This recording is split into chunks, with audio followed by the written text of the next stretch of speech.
Olá, meus amigos da casa de Isabel Soares de Moraes, a todos aqueles que nos ouvem, a todas as pessoas aí que fazem parte desse convívio na tarde de sábado. É um prazer muito grande estar aqui com vocês mais uma vez para conseguirmos juntos aí refletir e aprender um pouco mais sobre os ensinamentos do nosso Mestre Jesus. Os estudos aos sábados, eles são feitos através dos capítulos do livro Fonte Viva, que é um livro de Emmanuel, psicografado por Francisco Cândido Xavier, onde cada item é de extrema importância para todos nós e de um crescimento maravilhoso para todos os nossos corações e espíritos. O capítulo que nós estudaremos hoje é o capítulo 101, denominado A Cortina do Eu. Mas, primeiramente, vamos aí abrir os nossos estudos com a prece inicial dos nossos trabalhos.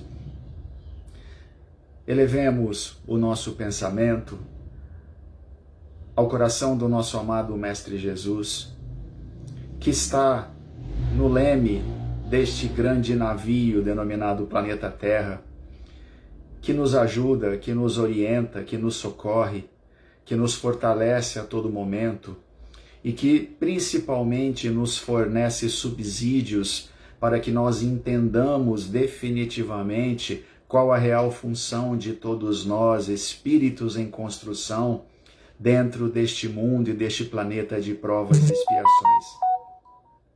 Aproveitando a equipe espiritual que se encontra reunida agora, aos trabalhadores da casa de Isabel Soares de Moraes e a todos os amoráveis amigos em espírito que nos ajudam e que nos fortalecem neste momento, pedimos o socorro a todos aqueles que neste momento se encontram sofrendo com as doenças físicas, a todos aqueles que se encontram em lutas diárias e constantes de sobrevivência, para que consigam todos eles a vitória desejada e almejada por todos nós.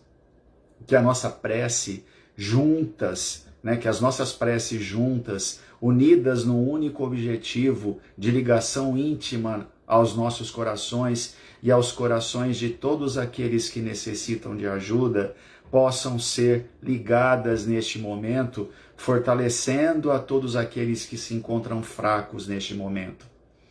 Que Jesus abençoe os vossos lares, que a casa de Isabel Soares de Moraes, em especial a dona Isabel Soares de Moraes e toda a sua equipe de trabalhadores, possam envolver a todos os seus lares, trazendo a paz, trazendo o conforto, trazendo a tranquilidade e a serenidade necessárias para que nós consigamos aí superar todos os nossos obstáculos, todos os nossos desafios e nos fortalecermos com todas as intempéries que nós somos presenteados pelo nosso Criador e pelo nosso Mestre Jesus, em função aí das nossas próprias colheitas. Então, que a paz do Mestre esteja no coração de todos nós e que neste momento nós consigamos interagir em pensamento único para que o aprendizado ele possa surtir efeitos maiores dentro de todos nós. Pai nosso que estais no céu, santificado Senhor seja o teu nome. Venha a nós o vosso reino e seja feita a tua vontade, assim na terra como no céu. O pão nosso de cada dia nos dai hoje, Senhor. Perdoai as nossas dívidas, assim como perdoamos os nossos devedores. Perdoai as nossas ofensas, assim como perdoamos os nossos ofensores. E não nos deixes cair em tentação, e livra-nos da prática de todo o mal. Que assim seja. Mais uma vez, boa tarde a todos. Saudade desses momentos de encontro com todos vocês. Como eu já disse, o capítulo a ser estudado hoje é o capítulo 101 do livro Fonte Viva, denominado A Cortina do Eu. E o capítulo se abre com um desabafo de Paulo de Tarso em Filipenses 2:21, que é o seguinte: por que todos buscam o que é seu e não o que é do Cristo? Na verdade, através dessa abertura, Emmanuel nos chama à razão para que nós consigamos refletir o que realmente impera dentro de nós. Quais as reais necessidades que o nosso espírito e o nosso pensamento, na verdade, valorizam dentro de nós. Então, que a cortina do eu, a cortina do meu eu, do seu eu, as nossas cortinas, elas possam nesse momento serem abertas para que nós compreendamos melhor os nossos desafios e os nossos trabalhos a serem realizados, primeiro dentro de nós mesmos e depois a toda a nossa volta. Para que a gente consiga discernir exatamente o que é esse descortinamento do eu considerei muito interessante que nós entendamos e interpretemos de uma forma talvez um pouco mais ampla, uma forma rápida, a parábola do festim de bodas ou parábola das bodas. Eu vou ler para vocês para que a gente consiga discuti-las em seguida, ok? Então vamos lá. A parábola das bodas ou do festim das bodas, ela se encontra em Mateus 22 e também se encontra no Evangelho de Marcos, se eu não me engano, e no Evangelho de Lucas. Tá? Começa da seguinte forma: o reino dos céus, ele se assemelha a um certo rei que celebrou as bodas do seu filho e enviou seus servos a chamar os convidados para as bodas. E estes não quiseram vir. Depois enviou outros servos, dizendo que: eis que tenho o meu jantar preparado, os meus bois cevados, já mortos, e tudo está pronto. Vinde às minhas bodas. Porém, eles, não fazendo caso, não foram. Cada um foi para o seu campo, outro para o seu negócio, e os outros, apoderando-se dos servos, sendo contrariados pela sua negativa, até os ultrajaram e mataram. E o rei, tendo notícias disso, ele encheu-se de cólera, e enviando seus exércitos, ele destruiu aqueles homicidas e incendiou a sua cidade. Então assim ele disse aos servos: as bodas, na verdade, elas já estão preparadas, mas os convidados não eram dignos. E depois, às saídas dos caminhos, e convidai para as bodas a todos os que encontrardes. E os servos, saindo pelos caminhos, ajuntaram todos quanto encontraram, tanto maus quanto bons, e a festa nupcial, ela ficou cheia de convidados.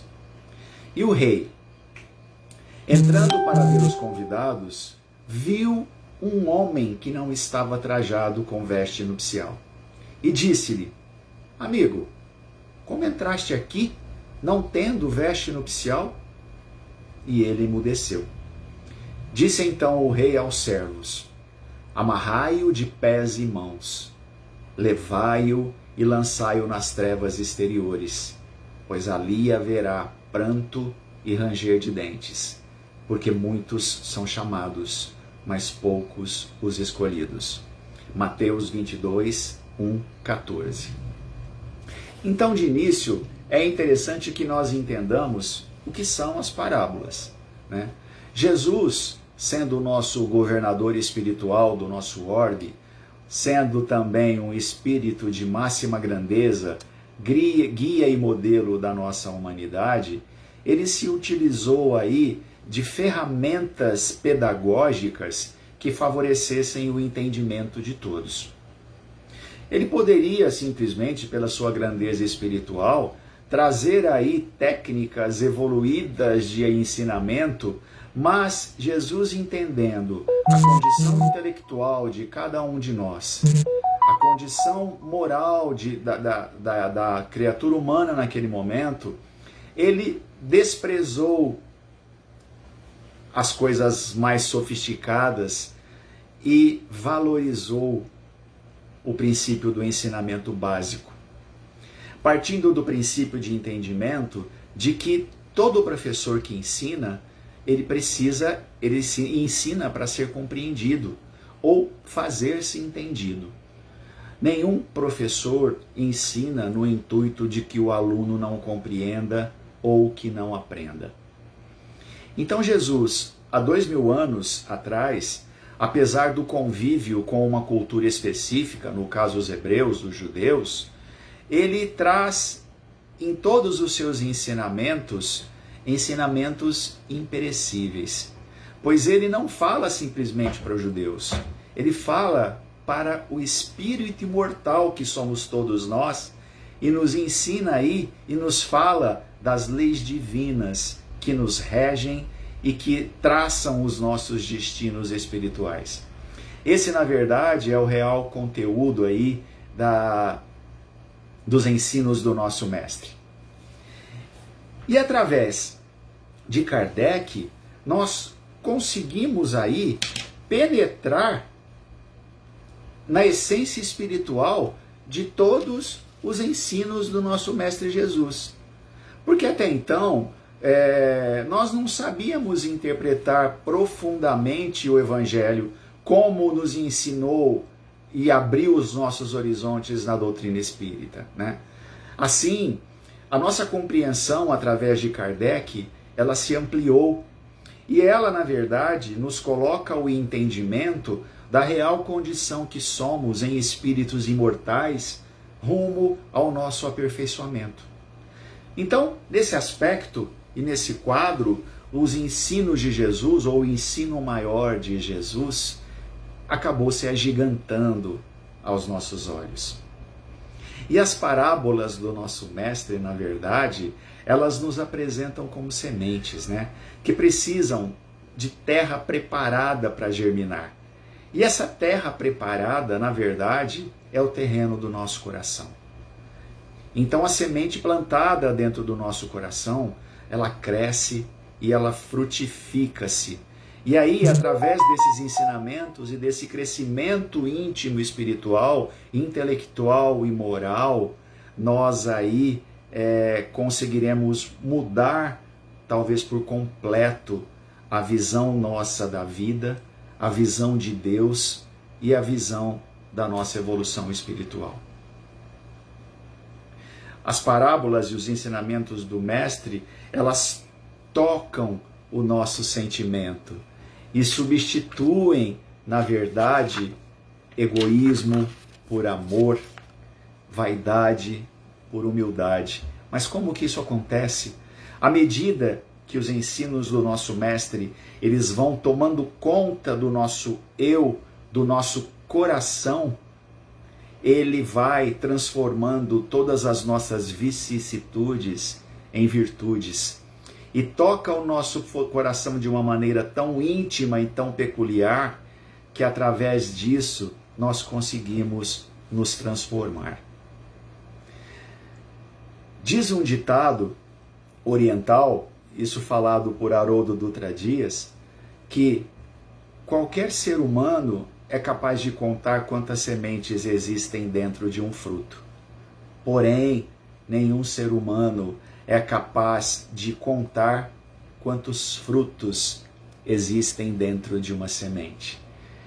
Então, a semente do Evangelho, nos oferecida por Jesus através dos seus ensinamentos e através das parábolas, elas são capazes de transformar os nossos corações em corações de extrema abundância de colheita, pois toda semente que cai em um coração preparado, ela se transforma aí em grandes exemplos aí de espíritos maiores e espíritos melhores, espíritos com paz dentro do seu coração e a certeza maior de que o caminho é a solidariedade, é a caridade, é o amor.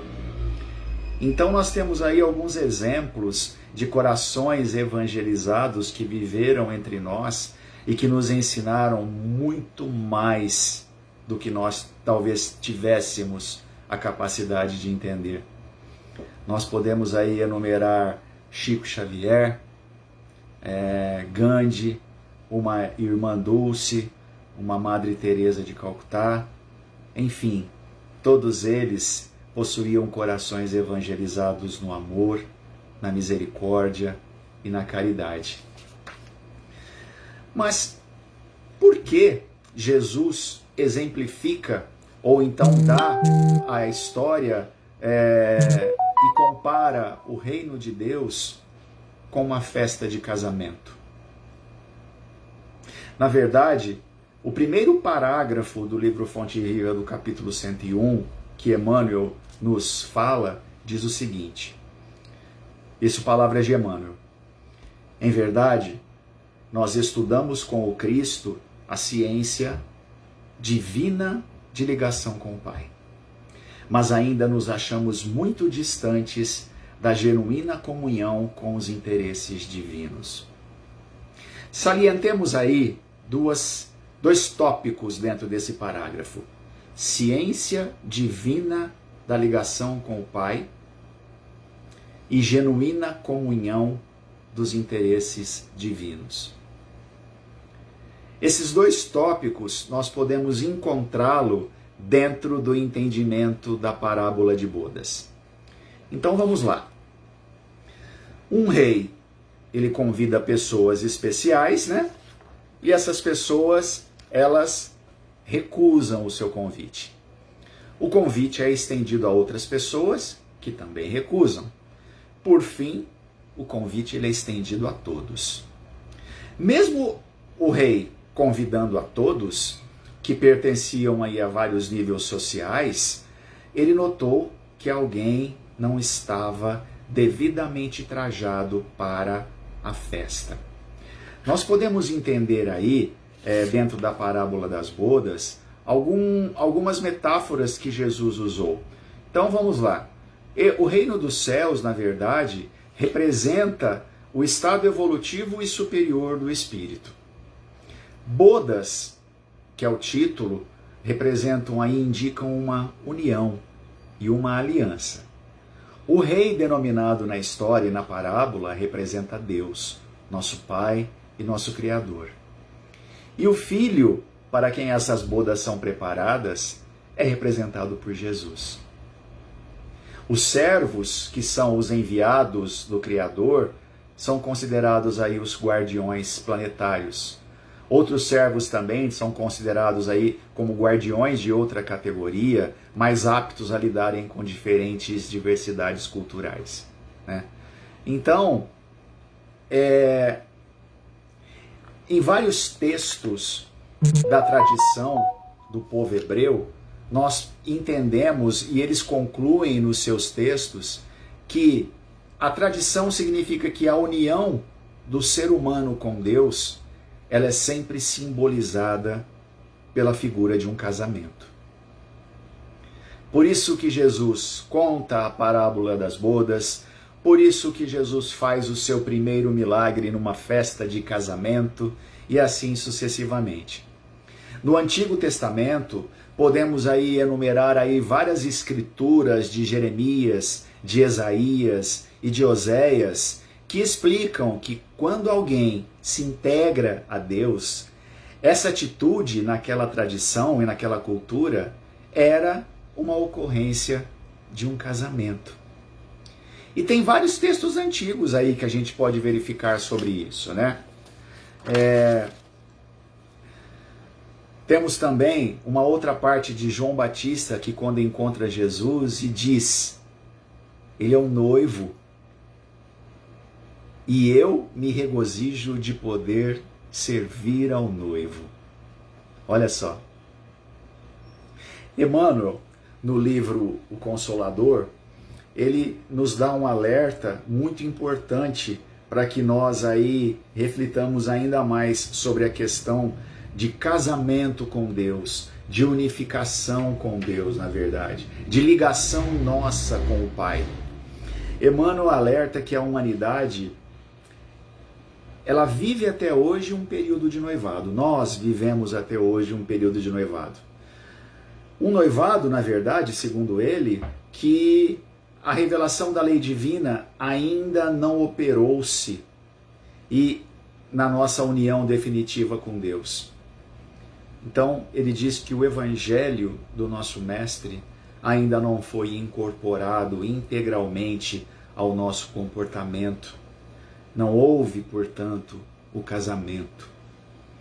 E o que a gente pode entender por casamento na nossa vida normal, na nossa vida cotidiana? A gente sabe aí que casamento entre duas pessoas, por exemplo, casamentos de relacionamentos afetivos, eles são, na verdade, uma relação de maior intimidade um com o outro. É isso que o casamento nos oferece. Então, essa intimidade que Jesus nos alerta que nós devemos ter com Deus, com o nosso Criador. E como ficamos em tudo isso? Como nós reagimos a tudo isso? Jesus espera que nós aí tenhamos essa relação íntima, uma relação de afeto, uma relação de amor, uma relação de intimidade e uma relação de cumplicidade, que é o que o casamento entre pessoas pede e oferece. Jesus mesmo dizia: eu e o Pai, nós somos um só. Então, na verdade, aí Jesus nos dá o exemplo de um casamento perfeito. Mas o que significa Jesus e Pai ser um só? Significa que, da mesma forma que Jesus está contido em Deus, Deus também está contido em Jesus. Os dois se interligam, os dois se acessam. E é esse o exemplo e o ensinamento que Jesus nos dá para que nós consigamos, da mesma forma, esse acesso e essa ligação. Jesus, na verdade, alerta-nos constantemente em todas as passagens, inclusive em uma em que ele é questionado por Simão Pedro na festa de casamento, onde ele transformou água em vinho, porque Simão Pedro disse: Senhor, o senhor acha que o senhor não está errado em fazer esse tipo de transformação? Transformar água em vinho, instigando e induzindo as pessoas ao ébrio e à gula? Aí Jesus respondeu a ele: Simão, você conheces a alegria de servir a um amigo as bodas... Você conheces a alegria de servir a um amigo? As bodas de Caná, segundo ele, simbolizam a alegria que pretendo selar a obra do Evangelho no mundo. Em Enoque, no Antigo Testamento, no livro 62, ele diz o seguinte: que os eleitos, eles farão uma ceia, descansarão e se alegrarão com o Filho do Homem para todo sempre. Esses eleitos portarão as vestes da glória, pois essas vestes se transformarão nas vestes da vida.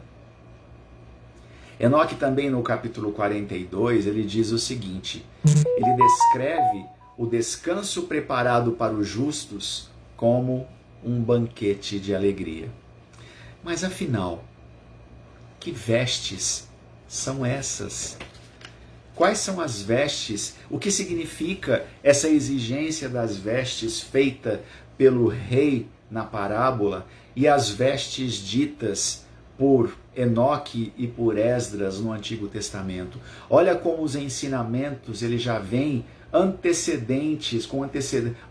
da vinda do nosso Cristo. Porque em toda a história do nosso mundo, em toda a preparação da evolução do nosso mundo, juntamente com a nossa evolução espiritual, existe um planejamento maior do nosso Mestre Jesus e da sua equipe espiritual de luz. Tudo é planejado, tudo é organizado. Nada desse cálculo e dessas ocasiões ou dessas situações, elas acontecem por acaso. Então, na concepção daquele povo antigo, eles já entreviam que existia um mundo feliz. Eles já imaginavam que a nossa terra, que o nosso espaço, que a nossa escola, ela passaria aí por um processo de transição e ela seria transformada aí num mundo melhor, né? Num mundo onde a paz, onde a fraternidade, onde a justiça e o amor reinariam. Mas eles sabiam que para que esse mundo acontecesse, era impossível se apresentar com vestes mortais. Seria necessário que nós nos apresentássemos com outra vestimenta, com a vestimenta das vestes imortais, com as vestes do Espírito. Kardec nos ensina e nos explica que o Espírito, ele precisa também de uma veste. Esse corpo que nós vivemos, o meu, o seu, o de todos nós, ele é nada mais do que uma veste, da mesma forma que as roupas que nós usamos são vestes para o nosso corpo. Para que exista aí o discernimento maior do Espírito, é necessário que nós nos vistamos, ou seja, que nós aceitemos e encaremos as oportunidades reencarnatórias, porque é só através dela, ou também através delas, não que nós não aprendamos na erraticidade, aprendemos sim, mas a oportunidade da vida que nos é dada hoje, ela é ímpar para que nós consigamos crescer e evoluir. E nós, muitas vezes, confundimos o que é veste para nós. É aí que entra a definição do que é eu e do que é o ego. Porque nós entendemos, nós podemos entender que hoje nessa vivência, nós aí somos um corpo físico, nós somos um cargo que possuímos, nós somos aí um título acadêmico que temos, uma posição social que nós alcançamos, que nós aí nos apresentamos com as vestes de uma conta bancária enorme. E aí a gente pode entender o que significa isso, o que significa confusão do nosso íntimo e do nosso pensamento com relação às vestes, com o exemplo do André Luiz, que quando se viu no mundo espiritual, já amparado e já no entendimento maior da vida espiritual que ele tinha pela frente, apesar disso, ele ainda se via vestido de médico. Porém, as oportunidades que ele teve na vida terrena e na vida corpórea para a medicina, ele não aproveitou da maneira devida. E ele volta para a pátria espiritual, já no seu discernimento maior, entendendo que ele ainda se mantinha médico. E pediu para que a equipe lhe desse a oportunidade de continuar trabalhando como médico. Mas aí a equipe espiritual disse, Clarencio especificamente disse a ele, calma. E antes de responder, ele deu o exemplo de uma mulher, de uma irmã, que ali se encontrava e ainda não tinha achado o real trabalho na sua consciência e no seu pensamento que ela poderia fazer.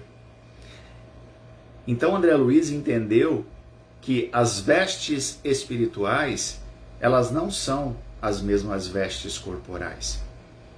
Ele entendeu que o espírito, ele tem que se embasar principalmente de fortalezas dentro do Evangelho do nosso Cristo, da humildade e do entendimento de que qualquer trabalho ele é digno para qualquer pessoa. Porque nós, na verdade, somos espíritos eternos. Nós somos filhos de Deus e nós somos muito mais do que a posição que nós ocupamos aqui nesse mundo. Nós somos muito mais do que o momento que nós vivemos. que é o ego, então? Porque tudo isso é uma fluência e uma interferência do ego ao nosso eu. O que seria o ego? O ego, na verdade, ele é um núcleo da nossa personalidade, né? Ele é o núcleo da personalidade de uma outra pessoa. E o ego, ele simplesmente satisfaz os nossos desejos. Só que muitas vezes nós confundimos a real necessidade com o próprio desejo. Muitas vezes nós desejamos muitas coisas as quais nós não temos a necessidade dela, justamente por estarmos inflamados na influência do ego dentro de nós. E a denotação do ego, ela é o egoísmo, que é a maior chaga da nossa humanidade. É o que mais nos prejudica hoje, estarmos incutidos ou estarmos inseridos apenas no favorecimento do meu eu. Notemos, por exemplo, as crianças quando começam a crescer. A primeira palavra que elas usam, por exemplo, é sempre a terceira pessoa, nunca a primeira. Ela começa falando, João tá com fome, João tá com sede. Ao passo que ela vai entendendo a necessidade do ego, ela começa a inserir dentro do seu vocabulário a palavra eu. Eu estou com fome, eu estou com sede. Só que isso, ele pode abranger dimensões tão grandes dentro de nós que podem nos cegar. Porque o mundo material muitas vezes nos convence de que o material apenas basta e nós nos esquecemos de todo o tratamento e devoção espiritual que devemos a nós mesmos, fora a questão material. Então, o que é o eu nesse caso? O eu é a individualidade de todos nós, de cada um de nós. O eu, na verdade, é a voz do nosso coração. Só que a voz do coração é uma voz muito mais difícil de ser ouvida, né? Porque a voz do coração, ela fala baixinho, ela fala com calma, enquanto que a voz do ego, ela é inflamada. Ela faz e nos obriga a trabalhar constantemente, trabalhar para conquistar a tudo aquilo que o ego nos inflama, para manter o dinheiro que nós conseguimos, para manter as conquistas materiais que nós temos. Mas isso é extremamente cansativo para todos nós. Chega a ser até cruel para todos nós essa questão de darmos ouvidos sempre ao nosso ego. Diferente do eu, da nossa voz do coração. O eu, por exemplo, a voz do nosso coração, ela se satisfaz com tão pouco, não é verdade? Nosso coração se satisfaz simplesmente com uma roda de amigos, com uma boa pessoa, para uma boa prosa, para um bom bate-papo, sem nenhum luxo, sem nada preparado, apenas exercitando a verdade dos sentimentos. O ego não. O ego, pelo contrário, ele precisa ser sempre visto. Nem é tanto estar ao lado do outro ou estar com o outro, mas simplesmente estar sendo visto. A voz do coração, sendo a voz do eu, as exigências do ego acabam aí fazendo, se a gente não der importância para a voz do coração e der importância mais para a voz do ego, fazendo aí que muitas pessoas, que nós passemos a nossa vida inteira nos matando de trabalhar sem chegar às alegrias que tanto buscamos do nosso eu. Sabe a conclusão que eu chego? É que a nossa paz de coração, ela vem quando nós ouvirmos a voz do coração. E toda aflição que nós temos hoje, que nós sentimos hoje, ou a maioria dela, elas vêm em função da inflamação do ter e nunca do ser. Então, tudo que o ego pede nem sempre é justo.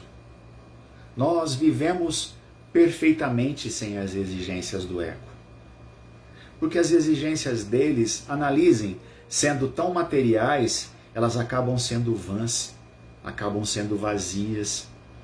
Porque no final de tudo isso, não é o que nós vivemos por fora, e sim é o que nós vivemos por dentro.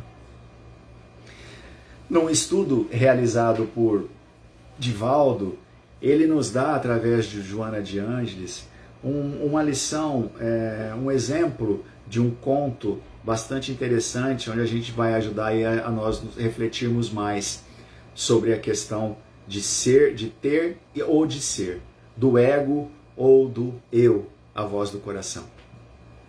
Diz Joana que existia um rei chinês da dinastia Ming que possuía uma coleção de pratos milenares da porcelana chinesa, onde ele oferecia esses pratos nas festas mais importantes que eles realizavam.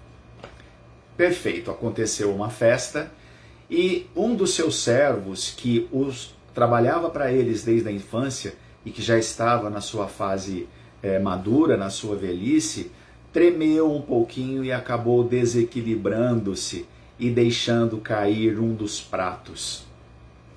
Caindo um desses pratos, o prato se espatifou no chão e o rei se encheu de ira, se encheu de raiva, mandou que prendessem o servo e que o condenassem à morte daí 3 dias. Um dia antes da sentença, chegou até o rei um sábio que disse a ele, fez uma proposta: eu vou recuperar, na verdade, eu vou transformar todos os seus pratos na mesma condição que eles estavam. Então, portanto, eu te faço o seguinte pedido: que você monte uma mesa com a sua melhor toalha e coloque ali, eram 12 pratos, e coloque ali os 11 pratos que estão intactos, junto com os cacos do prato que o seu servo quebrou. O rei acabou fazendo tudo isso, entendendo que o sábio, ele iria transformar o prato quebrado num prato perfeito novamente. Aí quando ele viu toda a mesa montada, ele puxou a toalha e todos os pratos caíram e se espatifaram. Mais uma vez, o rei se sentiu indignado e acabou mandando prender esse sábio também e que ele também fosse condenado à morte. E o sábio disse a ele simplesmente: meu senhor, não é a este mundo que eu sirvo, não é o mundo que, entendendo que um prato é minha vida, é que eu vou servir. O mundo que eu vivo e que eu entendo é um mundo de solidariedade e de respeito com o outro. Então eu me sinto feliz em ser morto, porque eu vou estar poupando mais 10 vidas. Porque cada um que quebrar esse prato, mais uma vez, você vai retirar a vida dele. Então eu morro feliz, porque não é esse mundo que eu sirvo. Eu sirvo ao mundo maior, que é o mundo de Deus.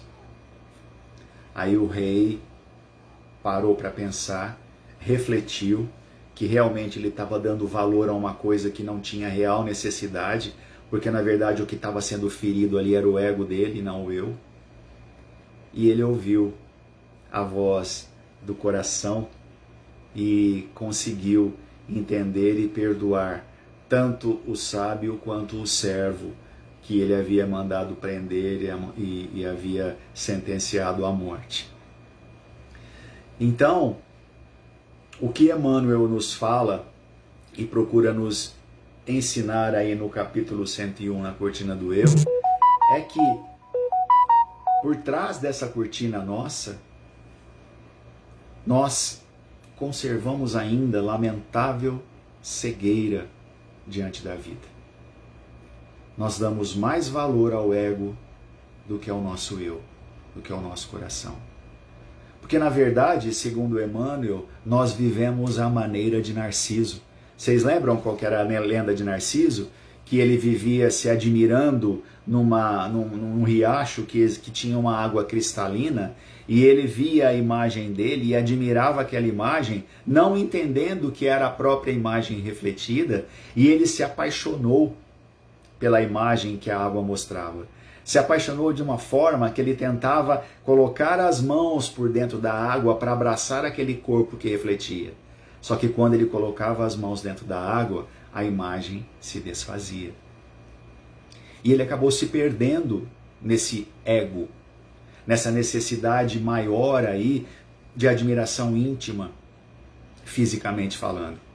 E nós temos aí vários tipos de ego que nos acompanham e que nós podemos dizer que até nos atrapalham ou nos perseguem. Temos o ego físico da beleza, o ego do status, o ego do dinheiro, o ego da condição social, enfim, o ego de uma condição intelectual maior. Na verdade, nós vivemos ainda a imagem de Narciso, porque a nossa imagem nós refletimos no outro. Nós nunca compramos a imagem do outro para nós, ou quase nunca, né? Por quê? Quando uma pessoa, analisem comigo, quando uma pessoa ela deixa de pensar da mesma forma que você pensa, você acaba se afastando dela.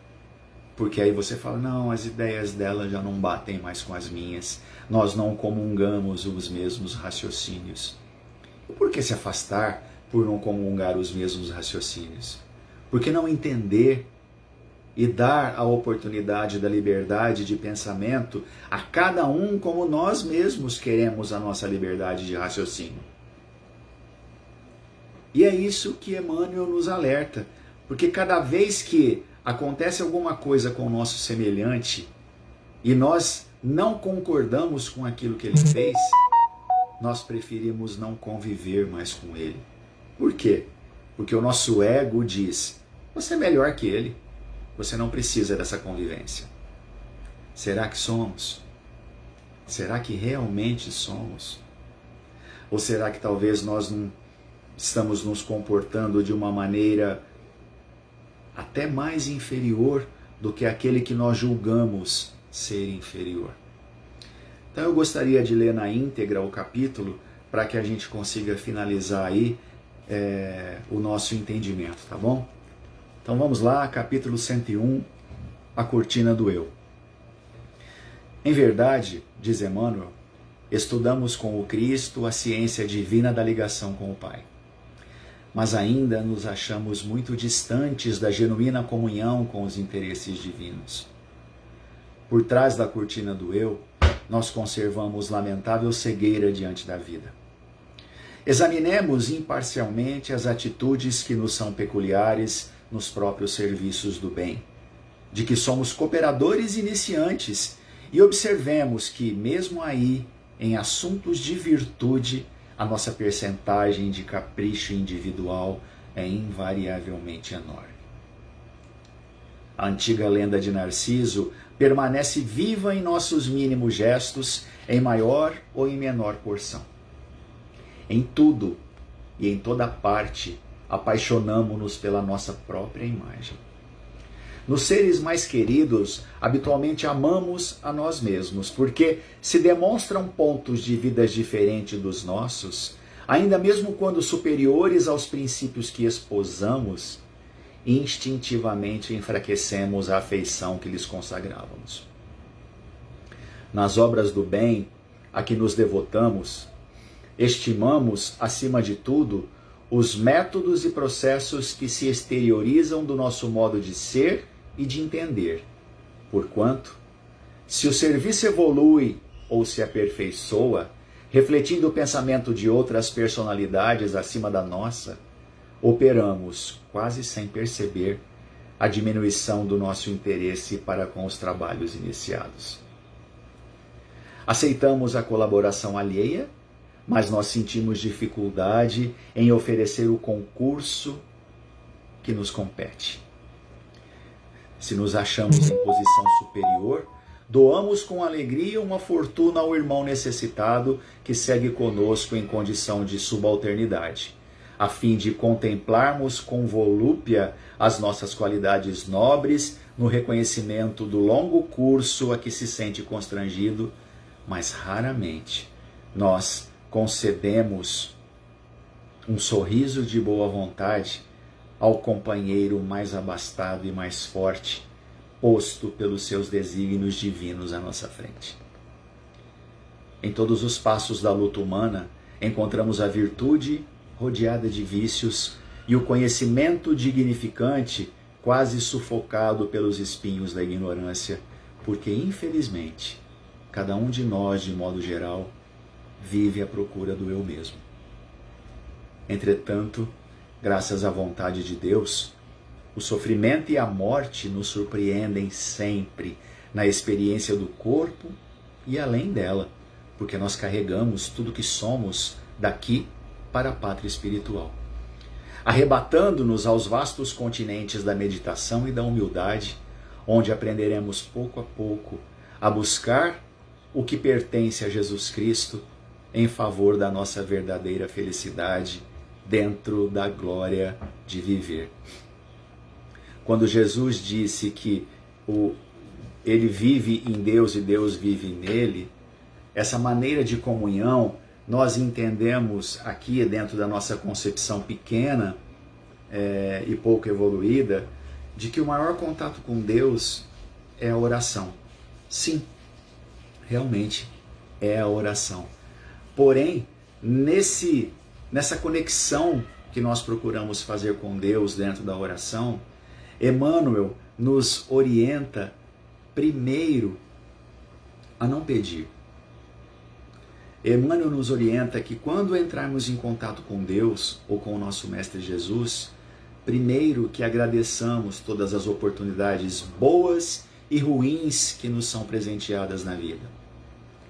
Depois, ele nos ensina que após a gratidão, nós devemos louvar a Deus, entender que Deus está ao nosso alcance, que todos nós estamos contidos nele. Mas a pergunta é, Deus está contido em você? E a terceira aí, ela vem no pedir. O pedir vem pela terceira parte, mas não o pedir em que nós entendemos das nossas necessidades ou das nossas vontades, mas o pedir de que Deus nos dê realmente aquilo que nós precisamos para o nosso aprendizado espiritual e para o nosso aprendizado moral. Eu espero que tenha sido de grande valia para vocês, como foi esse ensinamento para mim.